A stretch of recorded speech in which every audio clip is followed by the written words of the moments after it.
Harusnya nggak ada cowok aja di dunia ini gitu, bikin ribet aja gitu. Cowok yang melakukan kesalahan, saya langsung berpikir emang cowok tuh nggak ada yang kompeten. Bapak saya juga salah satu yang ditangkap pemerintah Orde Baru pada saat eh, demo Malari bersama Hariman Siregar. Bahkan keputusan untuk berkeluarga pun adalah keputusan politik. Sampai bertahun-tahun kemudian masih dalam keadaan yang apa ya, penuh kemarahan kepada bapak saya. Mungkin di mata anak-anaknya adalah bahwa dia nggak bertanggung jawab gitu aja ya. Indonesia ini menjadi fatherless country bukan tanpa alasan ya.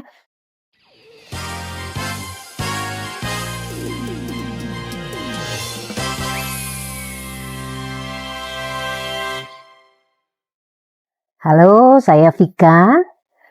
Teman-teman mengenal saya sebagai Vika Wisnu kalau orang-orang radio, tapi sekarang saya lebih banyak menggunakan nama panjang saya, Prihandari Satvika Dewi. Itu nama yang ada di Google Scholars karena sekarang saya sudah pindah dari dunia radio ke dunia akademik.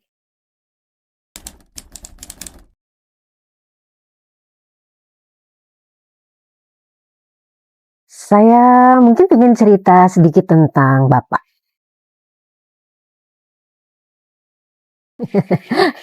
Ya, nama saya Vika Wisnu itu diambil dari nama Bapak. Jadi Bapak saya Anak Agung Gede Oke Wisnu Aji. Saya mewarisi nama Bapak Anak Agung Istri. Jadi saya separuh Jawa, separuh Bali. Bapak Bali, Ibu Jawa.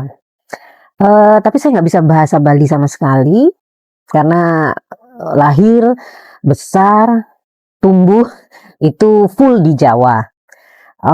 Tapi saya merasa sebagai orang Bali karena ada beberapa peristiwa-peristiwa yang memang sangat dekat dengan kehidupan saya, baik itu secara kultur maupun secara emosional gitu.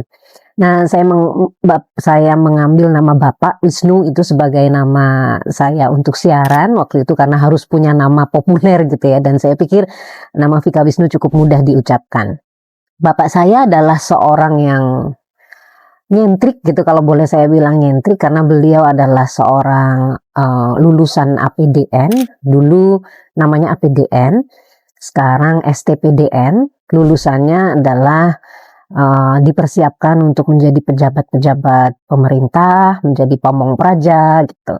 Akan tetapi dalam perjalanannya bapak saya itu karena beliau menentang Orde Baru, jadi beliau menolak untuk masuk ke dalam sistem karena mungkin bagi dia itu mengkhianati hati nuraninya gitu ya kalau masuk dalam sistem, sedangkan beliau tidak setuju dengan sistem itu, sehingga yang dilakukannya adalah kalau sekarang itu sudah populer ya NGO, LSM, swadaya masyarakat. Dulu zaman saya kecil sekitar tahun berapa?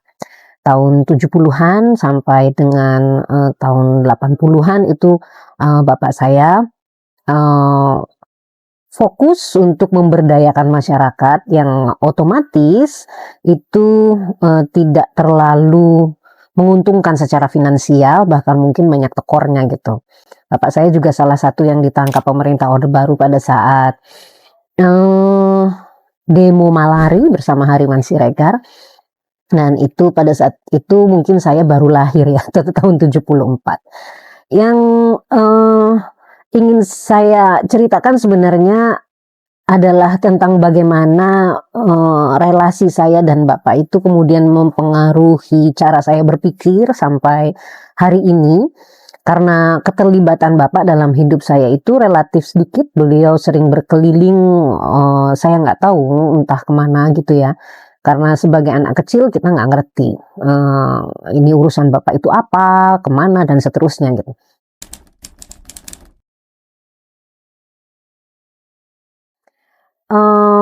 Ketemu mungkin selain jarang juga tidak dalam waktu yang cukup lama gitu. Ngobrol-ngobrol jarang, tapi ada hal-hal yang membekas gitu. Misalnya begini, Bapak saya Hindu, kami sekeluarga dulu Hindu, eh, lalu saya ikut-ikutan tetangga mencoba-coba agama yang lain, agamanya tetangga. Kalau ada yang ngaji, ngajak ngaji, saya ikut ngaji. Kalau ada acara apa namanya Natalan, saya ikut datang. Dan kebetulan di rumah itu penuh dengan buku-buku, termasuk juga kitab-kitab suci berbagai agama gitu.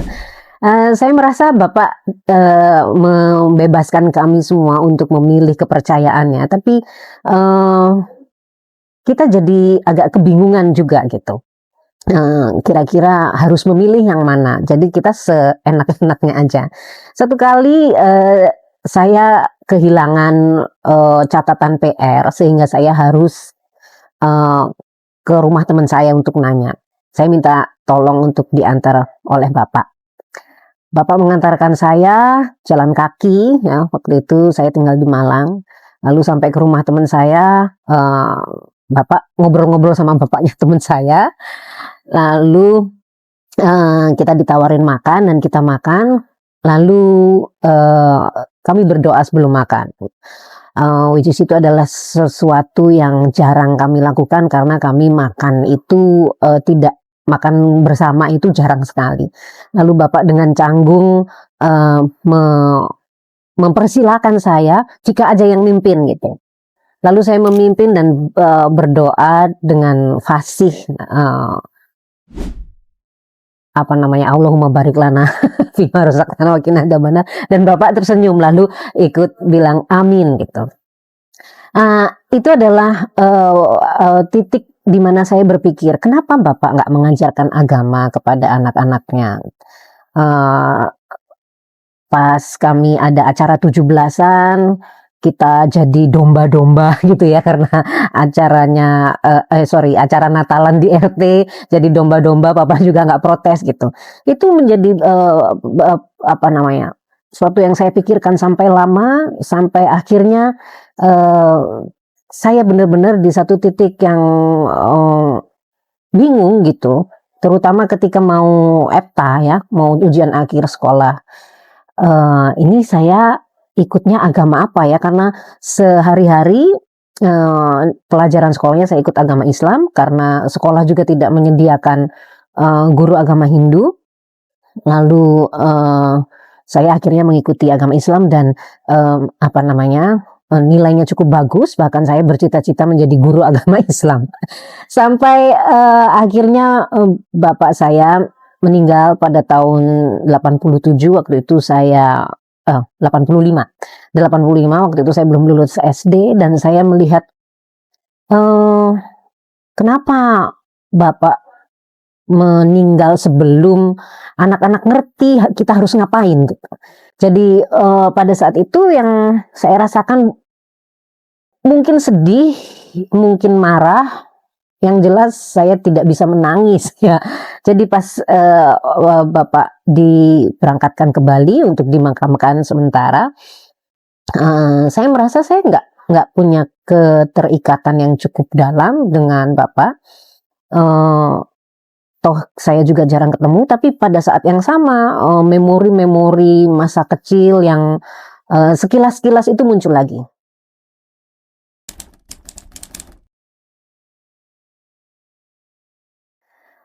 Misalnya ketika saya ingin punya kertas surat gitu ya, itu sesuatu yang mewah zaman itu ya. Punya kertas surat yang bergambar, terus wangi, itu kan sesuatu yang mewah untuk anak kecil zaman itu, dan kami adalah keluarga yang cannot afford. Kita tidak bisa membeli bahkan kertas surat gitu. Jadi saya berusaha untuk membuat kertas surat. Ada beberapa buku apa namanya, keterampilan gitu yang caranya bikin kertas surat sendiri, dihiasi gimana, saya berusaha membuat itu. Lalu saya bikin beli kertas polos gitu, kertas apa namanya, kertas HVS gitu. Akan tetapi pada prosesnya itu saya nggak sukses gitu bikin kertas surat seperti yang saya mau gitu, sehingga apa namanya, saya remes-remes aja pokoknya saya untel-untel lah sampai, saking marahnya gitu, "Karena apa kok nggak bisa bagus?" Nah, bapak saya melihat, kemudian dengan santainya bapak memungut kertas itu, dibuka-buka, dialus-alusin, kemudian, sampai berbentuk kotak lagi, lalu, dengan mesin ketiknya beliau halusin, putar pakai, kalau dulu kan mesin ketik ya, sekarang sudah nggak ada. Dengan mesin ketiknya dihaluskan, lalu beliau mengetik dengan santainya di situ. Karena hari-hari kalau pas lagi di rumah bapak itu, ngetik, entah ngetik apa, pokoknya, bikin sesuatu, menulis, dengan mesin ketik ataupun dengan, tulisan tangan gitu. Lalu sambil mengetik, saya lagi sebel-sebelnya, bapak bilang gini, "Wah, kalau kertasnya nggak dipakai jangan diuntel-untel, ini kan bisa dipakai Bapak buat ngetik," gitu. Tapi tanpa melihat saya sama sekali, seolah-olah ngomong sama, kertasnya gitu, sehingga saya melihat bahwa beliau pada saat itu, bagi saya menjengkelkan. Tapi ketika beliau meninggal, saya merasa bahwa itu cara beliau untuk menasehati ya, bukan yang, menggurui, tapi dengan tetap gembiranya menggunakan kertas yang, saya buang itu, dengan penuh sukacita. Nah, dari situ saya mengenal, kelak kemudian hari saya mengidentifikasi itu sebagai cara bersyukur gitu. Nah, tapi saya, sampai bertahun-tahun kemudian masih dalam keadaan yang, penuh kemarahan kepada bapak saya karena, mungkin keputusan beliau untuk tidak, menerima pekerjaan yang sifatnya kepemerintahan, itu membuat ibu saya harus mengambil alih posisi beliau sebagai breadwinner gitu ya. Ibu saya yang harus banting tulang menghidupi 6 anak, kemudian memikirkan bagaimana pendidikannya dan, kemudian bapak saya seolah-olah waktu itu saya anggap, tidak cukup berperan gitu. Nah, eee, baru kemudian kira-kira pada umur 39 tahun kalau nggak salah ya, sekarang saya udah 50 lebih, saat saya merenung gitu ya, kenapa ya sebenarnya kok bapak seperti itu gitu. Kenapa beliau lebih memilih melihat, istrinya banting tulang dan anak-anaknya harus mencari-cari sendiri, bahkan, memilih agamanya sendiri, apa yang ada di pikirannya waktu itu ya gitu. Dari situ saya mencoba untuk menelusuri apa sebenarnya latar belakang bapak saya gitu. Bapak lahir sebagai anak dari pasangan, dua-duanya orang Bali pasti, dan ayahnya adalah salah seorang, turunan raja ya, yang kemudian kehilangan haknya karena, pertengkaran ya. Kalau di Bali kulturnya sangat, kuat ya, sehingga sebagai keturunan raja yang kehilangan powernya, kakek saya itu, Tuca saya panggilnya, itu kemudian memilih untuk shut down dari segala kehidupan, sosial ya. Beliau, yang biasa dihormati kemudian, tidak memiliki power sama sekali, kemudian secara ekonomi kalau dari sisi kasta, anak agung itu kan tidak diperkenankan untuk berdagang. Nah, posisinya adalah sebagai, pendidik atau mungkin, di pemerintahan. Kakek saya itu juga mungkin pada masa itu ya, saya nggak tahu persisnya seperti apa, tapi mungkin secara, peran mungkin juga tidak cukup terlibat dalam, tumbuh kembang anaknya dalam hal ini adalah bapak saya dan saudara-saudaranya. Kemudian saya menelusuri lagi bagaimana masa muda bapak saya, dengan siapa dia, bergaul, kemudian bagaimana dia, mengisi masa mudanya karena beliau adalah seorang nasionalis, sehingga ketika republik ini bergerak uh, lebih ke arah kapitalistik gitu ya waktu itu setelah pindah ke Orde Baru, makin ke sini mungkin bagi jiwa mudanya ini jauh berbeda dari cita-cita kemerdekaan gitu ya.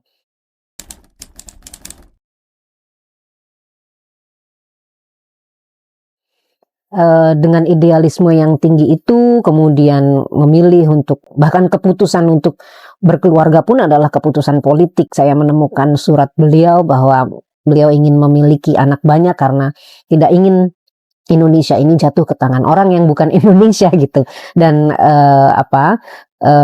melahirkan keturunan itu adalah bagian dari perlawanan gitu ya, perlawanan ke dominasi yang mungkin membahayakan ya dalam pemikiran beliau membahayakan bagi kelangsungan republik ini. Saya baru ngeh gitu, baru menyadari bahwa ternyata tidak sesederhana itu ya. Ketika seorang lelaki memutuskan untuk meninggalkan, ya mungkin bisa dibilang gitu ya, meninggalkan kewajibannya sebagai pencari nafkah hanya karena berbeda dengan nuraninya, sebenarnya dia sendiri juga bergelut dengan keputusannya itu gitu. Yang mungkin di mata anak-anaknya adalah bahwa dia nggak bertanggung jawab gitu aja ya. Dari penelusuran itu akhirnya saya menemukan sebuah titik di mana saya nggak bisa lagi marah sama bapak berlama-lama lagi, karena kemarahan itu kemudian membuat semacam mempengaruhi saya ketika berpikir saya nggak mau punya suami kayak bapak, saya nggak suka orang kayak begini, pokoknya yang ini menganggap bahwa semua laki-laki itu ya seenaknya sendiri gitu ya. Akhirnya setelah menelusuri, oh ini yang terjadi gitu ya, walaupun tidak seluruhnya saya ketahui, tapi setidaknya beberapa latar belakang saya temukan sehingga saya memutuskan untuk oke, saya nggak marah lagi sama bapak. Saya bisa memahami keputusan bapak waktu itu, dan kalaupun dulu saya marah, saya juga memaafkan kemarahan saya gitu, karena saya waktu itu masih kecil, bukan salah saya kalau saya nggak ngerti gitu. Dan sejak itu saya merasa hidup saya lebih ringan gitu ya, lebih saya memiliki cara berbeda dalam memandang laki-laki, dan saya merasa kita society ini itu perlu memberi dukungan lebih banyak kepada laki-laki gitu.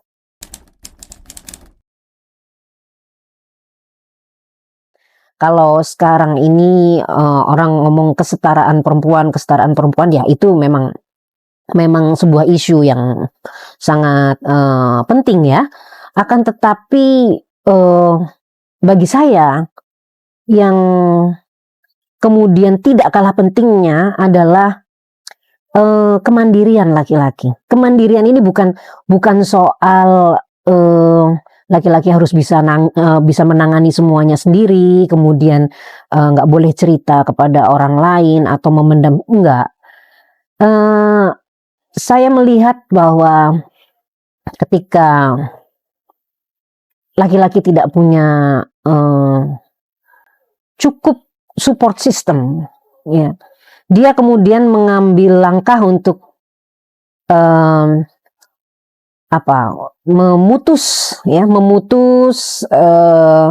segala kaitannya dengan siapapun hanya untuk membuat kondisinya baik gitu.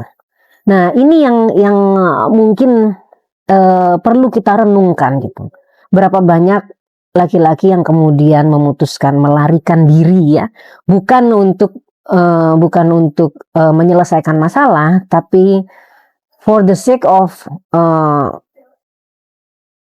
his pleasure gitu ya, untuk supaya aku nggak terlalu pusing-pusing banget deh gitu ya, supaya ini, tapi dia putuskan beberapa kaitan dengan orang-orang yang mungkin adalah orang-orang penting bagi dia. meninggalkan keluarga, kemudian meninggalkan tanggung jawab, itu adalah sebuah bentuk ketidakmampuan laki-laki untuk mandiri gitu. Bahkan ketika dia harus memposisikan diri, saya punya tanggung jawab ini, punya tanggung jawab itu, punya tanggung jawab ini, laki-laki masih berpikir bahwa itu beban. Nah, ketika seseorang menganggap bahwa itu beban, saya rasa itu adalah bentuk ketidakmandirian gitu. Dari situ saya belajar banyak tentang bagaimana memaafkan. Dimulai dari memaafkan orang yang menurut kita paling menyakiti. Sebelum saya memaafkan bapak saya rasa tuh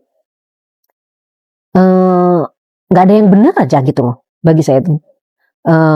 Melihat orang emang seperti itu. Kalau ada sedikit, saya kebetulan punya anak buah. Kalau cowok yang melakukan kesalahan, saya langsung berpikir emang cowok tuh nggak ada yang kompeten. Harusnya nggak ada cowok aja di dunia ini gitu, bikin ribet aja gitu. Tapi setelah itu saya merasa mereka punya kesulitannya sendiri dan mungkin mereka tidak punya teman berbagi, dan kalaupun mereka punya teman berbagi mungkin tidak cukup untuk membantu mereka menyelesaikan masalah gitu. Sehingga akhirnya seolah-olah mereka seperti lari gitu. Dan hari ini kan kita banyak temui fenomena seperti itu ya. Mungkin saya bukan satu-satunya anak yang ditinggalkan bapaknya untuk idealismenya ya, or so called idealismenya ya. Nah, saya rasa itu sih.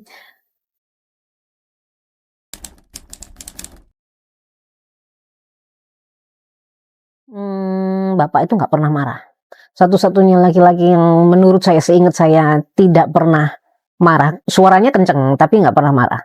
Beliau suka bikin roti bakar, dan roti bakarnya adalah yang terenak di dunia karena menteganya itu bisa rata, kemudian isinya cuma gula, tapi nggak tahu cara bakarnya enak sekali. Beliau pecinta anjing. Kalau kami punya anjing namanya Guno. Dia yang anjing rumahan gitu, yang bulunya itu bersih gitu. Dan ketika bapak meninggal, dia yang sepertinya pertama kali tahu gitu. Jadi dia melolong panjang sekali pada malam itu. Waktu itu bapak masih di rumah sakit. 17 Januari meninggalnya. Kira-kira malam sebelum itu si Guno ini melolong panjang, dan besoknya kami menerima kabar itu bahwa bapak udah nggak ada. Nah, ini yang karakter-karakter yang bagi saya itu cukup membingungkan. Di satu sisi beliau adalah orang yang lovable, tapi di sisi lain beliau adalah orang yang dalam kacamata anak kecil menelantarkan gitu ya, menelantarkan karena kok anak-anak lain bapaknya punya mobil, bapakku enggak. Anak-anak lain kalau jalan-jalan sama bapaknya ke restoran, kalau kita kok enggak. Kita cuma jalan aja keliling, ya nggak keliling, pokoknya mencapai tujuan itu jalan. Dan bapak memang lebih suka jalan dan menggunakan kendaraan umum daripada kendaraan pribadi. Itu ada alasannya juga, karena dia harusnya negara itu menyediakan public transportation untuk warganya, bukan malah menyuruh warganya beli mobil pribadi. Kemudian bapak itu adalah orang yang romantis ya, beliau selalu bikin walaupun mungkin sederhana ya, tapi setiap ulang tahun mama saya selalu aja ada. Misalnya kami punya halaman yang cukup luas waktu itu. Halamannya itu, tanamannya itu macam-macam, mulai dari singkong, kemudian nangka, apel, pisang, sampai turi, kecipir, dan bapak membuat makanannya dari apa yang ada di kebun itu. Beliau tidak makan nasi, beras itu jarang. Ya, dia bikin sendiri ini singkong, kemudian bikin pecel dari daun-daunan yang ada di rumah, dan ada bunga-bunga. Kalau mama ulang tahun selalu menyempatkan untuk memetikkan bunga untuk mama. Beliau juga orang yang sangat kutu buku, sangat suka membaca dan mencatat apa yang dibacanya. Itu yang saya ingat dari bapak.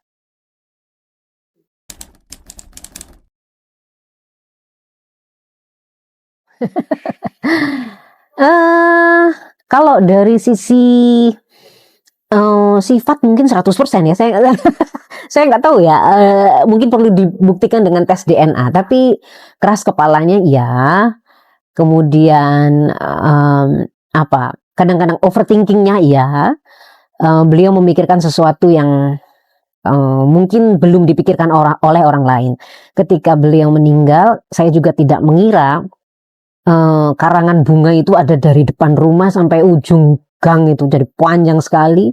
Lalu ada orang yang tidak kami kenal datang dan mengatakan bahwa dulu pernah ditolong bapak di sini, pernah dibantuin bapak begini begitu, padahal kita taunya bapak itu nggak ngapa-ngapain gitu, tapi ternyata justru orang lain yang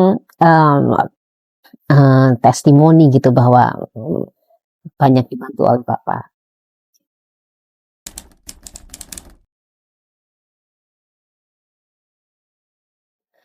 Ya, kalau dari sejak saya memutuskan itu udah lebih, longgar ya, lebih longgar artinya, saya lebih, mudah menerima, kesalahan-kesalahan yang dulu mungkin tidak bisa saya maafkan. Dulu saya bangga banget menjadi seorang perfeksionis, bahwa ini harus seperti ini, harus seperti itu, seperti mau saya gitu ya. Sekarang saya lebih, paling tidak sejak itu saya belajar untuk lebih menghargai, keberhasilan-keberhasilan kecil, kesalahan-kesalahan yang tidak perlu dibesar-besarkan. Ya dari contoh Bapak, kertas untel-untel itu menjadi sebuah, apa namanya, barang penting yang bisa dia pakai untuk menuangkan ide gitu. Itu kan sangat, filosofi sebenarnya ya. Caranya memberitahu itu enggak yang kita harus bersyukur, harus begini, enggak gitu. Dia hanya mengetikkan sesuatu di atas kertas kusut sambil, bernyanyi-nyanyi ceria, dan itu bagi saya nggak terlupakan sampai hari ini, bahwa bersyukur itu bukan soal kita, apa namanya, berterima kasih secara verbal saja, tapi bahkan, dalam keadaan yang paling buruk, dalam hal ini diwakili oleh kertas kusut, itu kita tetap harus bisa berkarya. Itu yang saya tangkap dari peristiwa itu.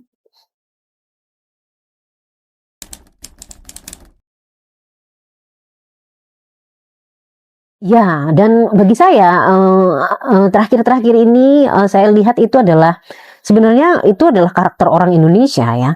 Kita itu sebenarnya bukan orang yang, secara verbal ngomong langsung, kita kan selalu simbolik. Melalui kalau orang tradisional sajen, kemudian seperti Bali misalnya, kultur Bali itu kenapa, apa namanya, pohon pohon beringin yang sangat besar itu dikeramatkan, nggak boleh didekati, didekati aja nggak boleh apalagi ditebang. Itu kan sebuah cara untuk menyelamatkan lingkungan ya, supaya nggak sembarangan orang tebang pohon gitu, itu kan sangat simbolik. Belakangan kita baru tahu bahwa itu adalah local wisdom, untuk menjaga bumi ini gitu, nggak perlu lagi kampanye mari tanam pohon, enggak, simbolik saja. Tapi kan beberapa orang mungkin menganggap itu klenik, itu, sesuatu yang, syirik dan apa, padahal itu sebuah mekanisme, bertahan untuk menyelamatkan lingkungan, dan, bapak saya yang orang Bali itu menerapkan itu dalam komunikasi sehari-hari dengan anak-anak, tapi kami ngertinya itu setelah tua-tua begini. Jadi pas waktu kecil masih belum ngeh ini maksudnya apa ya gitu.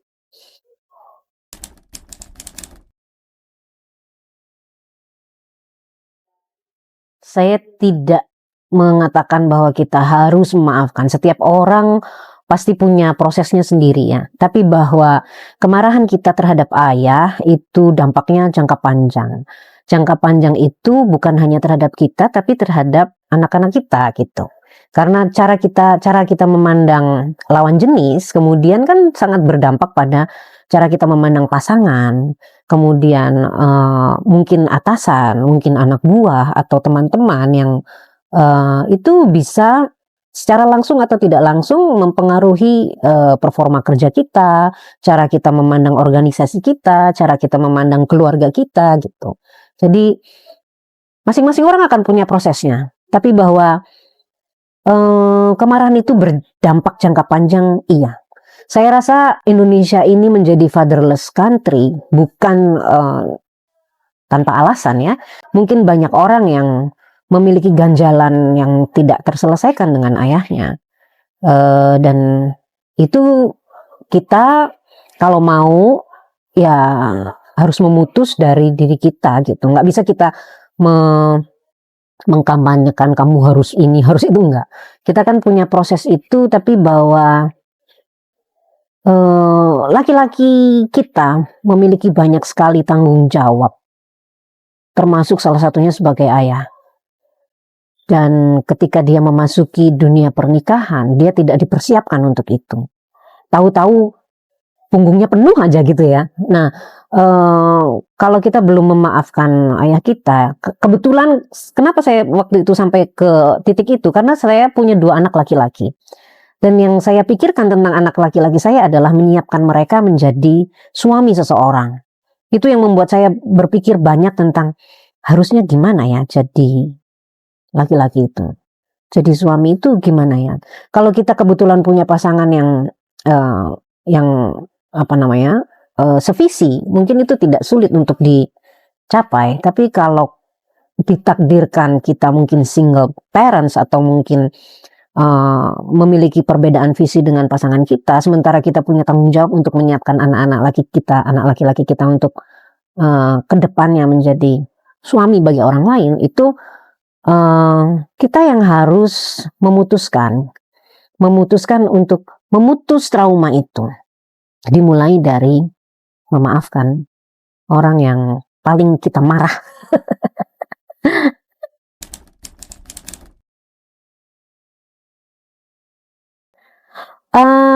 Terakhir yang ingin saya katakan adalah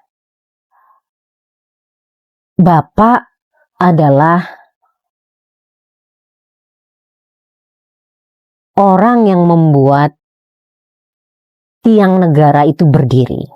Kalau ibu disebut sebagai tiang negara, maka Bapak adalah orang yang membangunnya.